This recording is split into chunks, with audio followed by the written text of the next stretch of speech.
اور جب تم نے ان مشرکوں سے اور جن کی یہ اللہ کے سوا عبادت کرتے ہیں ان سے کنارہ کر لیا ہے تو غار میں چل رہو، تمہارا پروردگار تمہارے لیے اپنی رحمت وسیع کر دے گا اور تمہارے کاموں میں آسانی کے سامان مہیا کرے گا۔ اور جب سورج نکلے تو تم دیکھو کہ دھوپ ان کے غار سے داہنی طرف سمٹ جائے، اور جب غروب ہو تو ان سے بائیں طرف کترا جائے، اور وہ اس غار کے کشادہ حصے میں تھے۔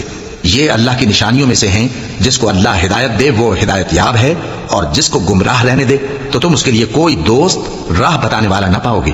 اور تم ان کے متعلق خیال کرو کہ وہ جاگ رہے ہیں حالانکہ وہ سوتے ہیں، اور ہم ان کو دائیں اور بائیں کروٹ بدلاتے تھے، اور ان کا کتا چوکھٹ پر دونوں ہاتھ پھیلائے ہوئے تھا۔ اگر تم ان کو جھانک کر دیکھتے تو پیٹ پھیر کر بھاگ جاتے اور ان سے دہشت میں آ جاتے۔ اور اسی طرح ہم نے ان کو اٹھایا تاکہ آپس میں ایک دوسرے سے دریافت کریں۔ ایک کہنے والے نے کہا کہ تم یہاں کتنی مدت رہے؟ انہوں نے کہا کہ 1 دن یا اس سے بھی کم۔ انہوں نے کہا کہ جتنی مدت تم رہے ہو تمہارا پروردگار ہی اس کو خوب جانتا ہے، تو اپنے میں سے کسی کو یہ روپیہ دے کر شہر بھیجو، وہ دیکھے کہ نفیس کھانا کون سا ہے تو اس میں سے کھانا لے آئے، اور احتیاط سے آئے جائے اور تمہارا حال کسی کو نہ بتائے۔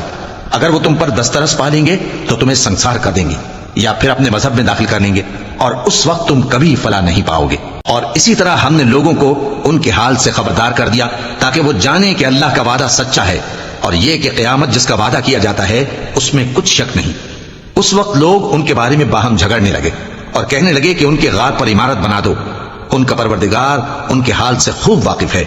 جو لوگ ان کے معاملے میں غلبہ رکھتے تھے وہ کہنے لگے کہ ہم ان کے غار پر مسجد بنائیں گے۔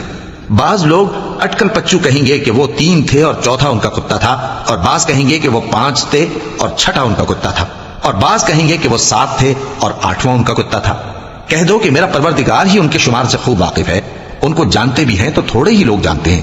تو تم ان کے معاملے میں بحث نہ کرنا مگر سرسری سی بحث، اور نہ ان کے بارے میں ان میں سے کسی سے کچھ دریافت ہی کرنا۔